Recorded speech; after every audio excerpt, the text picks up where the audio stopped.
ఓం శ్రీ మాత్రే నమః. ఓం గురుభ్యో నమః. అందరికీ నమస్కారం అండి. ఈరోజు ఈ వీడియోలో మనం వృషభ రాశి వారి యొక్క పూర్తి జాతక ఫలితాల వివరణ తెలుసుకుందామండి.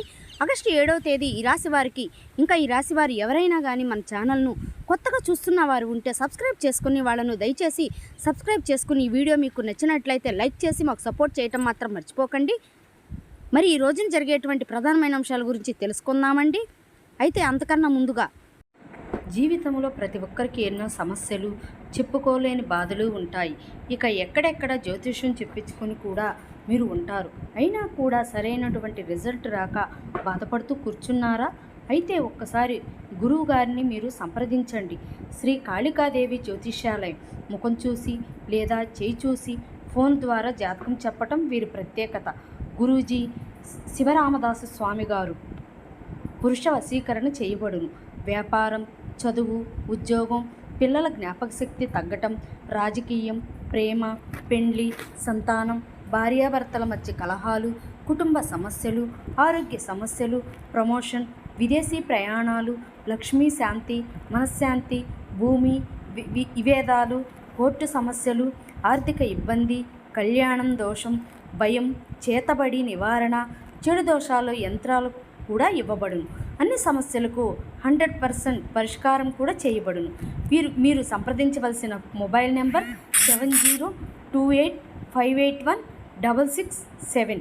మీకు ఎటువంటి సమస్యలు ఉన్నా సరే స్క్రీన్ పైన కనిపిస్తున్న నెంబర్కి ఒక్కసారి ఫోన్ చేయండి. మీకున్న సమస్యలైతే వెంటనే పరిష్కరించబడుతుంది. వివరాల్లోకి వస్తే కనుక, ఆ 2:30 దాటకముందే మీరు ఒక ఫోన్ కాల్ ద్వారా కానీ ఏదైనా సరే ఒక విధంగా ఒక వార్త అనేది వినవచ్చండి. ఒక వ్యక్తి మీ తలుపు తట్టవచ్చు. ఆ వ్యక్తి ఎవరై ఉంటారు? ఆ వ్యక్తి ద్వారా ఆ వార్త వినగానే ఒక్కసారిగా మీ గుండె జల్లుమంటుంది. ఇది ఒక షాకింగ్ న్యూస్గా చెప్పుకోవచ్చు. అయితే ఈ వార్త మిమ్మల్ని భయపెట్టేటువంటి వార్త కూడా కావచ్చండి. లేదంటే ఒక ఆనందంతో ఉక్కిరిబిక్కిరి చేసేటువంటి ఒక శుభవార్త అయి కూడా ఉండవచ్చండి.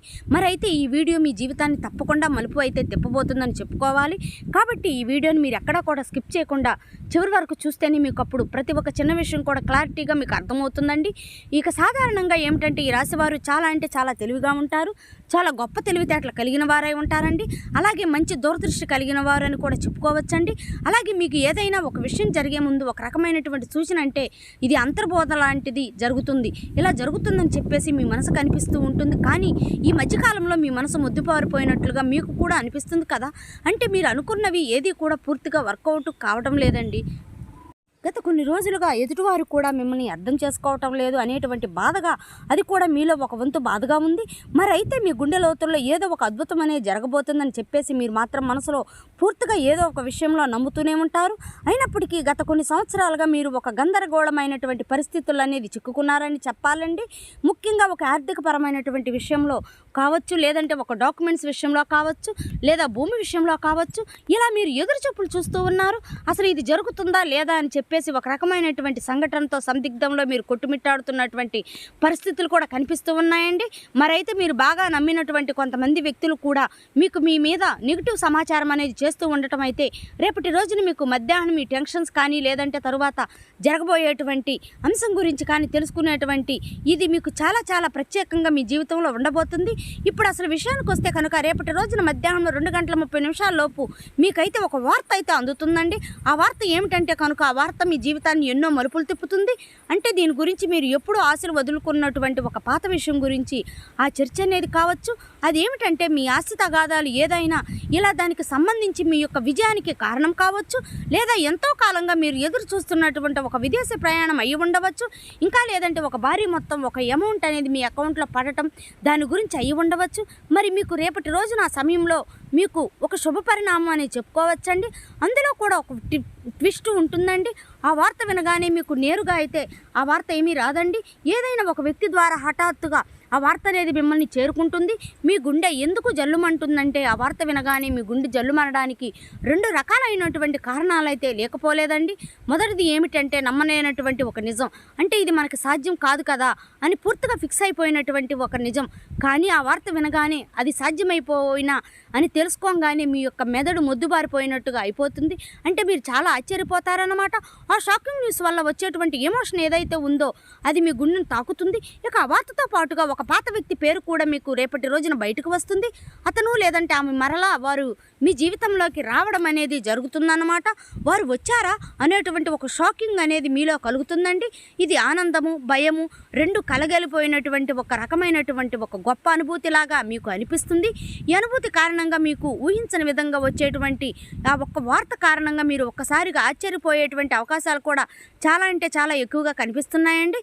అయితే అసలు మరి ఇప్పుడు ఇది ఎందుకు జరుగుతుంది అంటే, ఇప్పుడు మీరు సాధారణంగా మీరు ఈ 2 గంటల 30 నిమిషాల లోపు దీనికి సంబంధించినటువంటి దీనికి కారణం ఏమిటంటే, మీరు గతంలో చేసినటువంటి ఒక రహస్యకరమైనటువంటి ఒక సహాయం అనేది లేదా ఒక ఇన్వెస్ట్మెంట్లో మీరు పూర్తిగా మర్చిపోయినటువంటి పూర్తిగా ఒక దానికి సంబంధించినటువంటి ఒక మంచి ఫలితాలు అయితే మీకు ఇప్పుడు ఇస్తుందండి.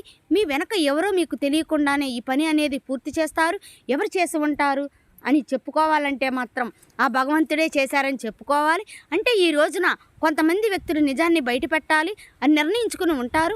అయితే అందుచేత వారు ఊహించని విధంగా మీకు ఈ ధనలాభం అనేది మీదే, ఈ ఆస్తి కూడా మీదే, దానికి సంబంధించినటువంటి డాక్యుమెంట్స్ కానీ ఇలాంటివి ఏమైనా సరే తీసుకువచ్చి మీకు పూర్తిగా వివరణ అనేది చేస్తారండి.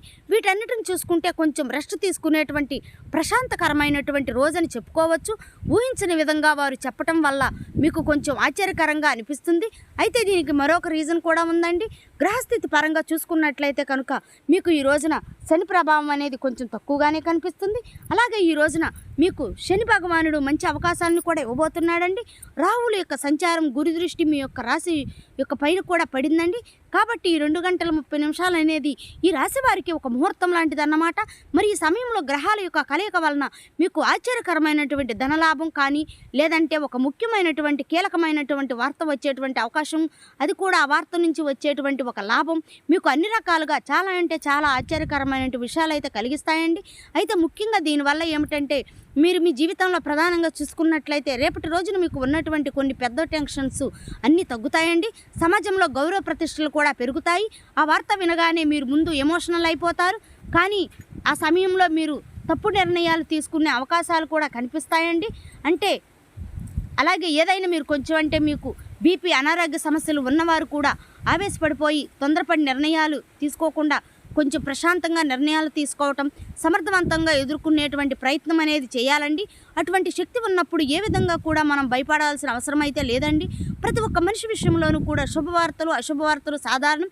ఒక్కొక్క రోజున మనకు చాలా ప్రశాంతంగా అనిపిస్తుంది, ఒక్కొక్క రోజున అసలు ఈరోజు ఏమీ బాగాలేదు, చాలా ఒత్తిడిగా ఉంది, నిద్ర లేచినప్పటి నుంచి ఎవరి ముఖం చూసామో అన్నట్లుగా ఒక రకమైనటువంటి ఫీలింగ్ అనేది మనలో కలుగుతూ ఉంటుంది. అలా ఒక్కొక్క రోజు ఒక్కొక్క రకంగా ఉంటుందన్నమాట. కాబట్టి ఒక్కొక్క రోజున ఒక రోజు మనకి సంబంధించినటువంటి పనుల్లో కొన్నిట్ల ప్రశాంతత అనేది కనిపిస్తుంది. అదేవిధంగా ఒకరోజు మనకు సంబంధించినటువంటి పనిలో పూర్తిగా డేలా పడిపోతామేమో అన్నట్టుగా అనిపిస్తుంది. కాబట్టి ఏదైనా మన ఆలోచన విధానం మనం తీసుకునే నిర్ణయాలు బట్టి ఉంటుందండి. కాబట్టి ఈ రోజున ఉదయం టైంలో శివుడి యొక్క ఆరాధన చేసుకోవటం, ఓం నమ శివాయ అనే మంత్రాన్ని జపించుకొని ఉండటం, వీలైతే మీరు శివాలయానికి వెళ్ళి 11 ప్రదక్షిణాలు కానీ 21 ప్రదక్షిణాలు కానీ చేసుకుని కాసేపు ఆలయంలో ప్రశాంతంగా కూర్చుని శివుని దర్శనం చేసుకుని మీకు వీలైనన్ని సార్లు లేదంటే 108 సార్లు కానీ ఓం నమ శివాయ అనే మంత్రాన్ని జపించడం వల్ల మీకు ఉన్నటువంటి కొన్ని నెగిటివిటీ అనేది తొలగిపోయి పాజిటివ్ అనేది పాస్ అవుతుందండి. ఒక మాటలో చెప్పాలంటే మైండ్ అంతా కూడా మీకు కొంచెం రిలీఫ్ అనేది ఇస్తుంది. ఇది ఒక విశేషమైనటువంటి రోజుగా చెప్పుకోవచ్చు. ఇక ఈరోజు మధ్యాహ్నం సమయంలో మీరు ఎవరితో కూడా గొడవలకు కానీ తగాదలకు కానీ పోవద్దండి. ఈ రోజున మీరు నీలం రంగు దుస్తులు ధరించటం వల్ల మీకు మరింత ప్రశాంతతను ఇస్తుందన్నమాట. అంతేకాకుండా ఈ రోజున మీకు పసుపు రంగు వస్త్రధారణ కూడా మీకు ఎంతో జయం కలిగిస్తుందండి. అలాగే ఈరోజు మధ్యాహ్నం మీ జీవితాన్ని మార్చేసేటువంటి ఒక ఫోన్ కాల్ అనేది మీకు వస్తుందండి. ఆ ఫోన్ కాల్ రూపంలో మీ జీవితంలో ఒక సరికొత్త వెలుగుని నింపాలని చెప్పేసి మనస్ఫూర్తిగా నేను కూడా కోరుకుంటున్నాను. ఇక ఈ రోజున మీకు తూర్పు దిక్కు ప్రయాణం అనేది ఎంతో విశేషంగా ఉంటుంది. ఇక ఎప్పుడూ కూడా మీకు వీలైనంత సహాయం మీరు ఎవరికైనా చేయటంలో మీరు ముందుంటారు. ఒకరిని ముంచాలి, ఒకరిని నష్టపెట్టాలి, ఒకరికి సమస్యలు కలిగించాలి అని చెప్పేసి మీరు ఎప్పుడూ కూడా అనుకోరు. మీ మనసులో కూడా మీకు ఎప్పుడూ కూడా ఇలాంటి ఊహలు కూడా రావండి. కాబట్టి మీ మంచితనం వల్లే మీకు ఎప్పుడూ కూడా మంచి జరుగుతూ ఉంటుంది. అలా మీకు ఆగిపోయినటువంటి పనుల్లో కూడా ఒక మంచి మార్పులు కలగటానికి అది కూడా ఒక సహాయపడుతుందండి. అలాగే మనం ఎప్పుడైనా సరేనండి చేసినటువంటి మంచి పనులు ఒక్కొక్క రోజు మనకి అవే సహాయపడుతూ ఉంటాయని చెప్పుకోవచ్చు. అలా నిదర్శనం ఈరోజండి. కాబట్టి మీ జీవితంలో రాబోయేటువంటి ఒక మంచి మార్పు అనేది వస్తుంది. మీరు మనస్ఫూర్తిగా మంచిగా ఈ రోజున పాజిటివ్గా ఉండండి. మీ మనసులో మీరు ఎప్పుడు నెగిటివిటీ ఆలోచనలు అనేవి చేయకండి. అలాగే మీరు ఏదైనా ఒక విషయం గురించి నిర్ణయం అనేది తీసుకునే ముందు 1-4 సార్లు ఆలోచించి పెద్దల యొక్క సలహాలు సూచనలు తీసుకుని జాగ్రత్త నిర్ణయాలు అనేవి తీసుకోండి. అలాగే మీ ఇంట్లో పెద్దల యొక్క ఆశీర్వచనాలతో పాటు మీ జీవిత భాగస్వామి యొక్క నిర్ణయాల్ని గౌరవించండి. ఇక ఈ రోజున మీరు బయటకు వెళ్లే ముందు ఆ శివుడి యొక్క భస్మం కానీ లేదంటే సింధూరాన్ని కానీ ధరించండి. నుదుటిని ఇలా ధరించడం వల్ల మీకు వచ్చేటువంటి కొన్ని నెగిటివ్ ఆలోచనలు, నెగిటివ్ సమస్యలు అనేవి తొలగిపోతాయి. అంతా కూడా పాజిటివ్గా ఉంటుంది. మీ మనసులో కూడా చాలా ప్రశాంతంగా ఉంచుకోండి. నలుగురితో నవ్వుతూ మాట్లాడండి. ఎవరి మీద కూడా చిరాకు పడటం, కోపడటం లాంటి పనులు చేయకండి. అలాగే మీకు వచ్చేటువంటి సంకేతాల ద్వారానే మీకు రిజల్ట్ అనేది చాలా కనిపిస్తూ ఉంటుంది. కాబట్టి మీరు కొన్ని ఏమైనా సరేనండి వచ్చినప్పటికీ వాటి గురించి ఆలోచిస్తూ ఉండండి. చూశారు కదండి. ఈ వీడియో కనుక మీకు నచ్చినట్లయితే ఓం శ్రీ మాత్రే నమః అని కామెంట్ చేసి లైక్ చేసి మాకు సపోర్ట్ చేయటం మాత్రం మర్చిపోకండి. ఇంకా ఎవరైనా మన ఛానల్ని సబ్స్క్రైబ్ చేయని వారు ఉంటే దయచేసి సబ్స్క్రైబ్ చేయండి. Thank you for watching.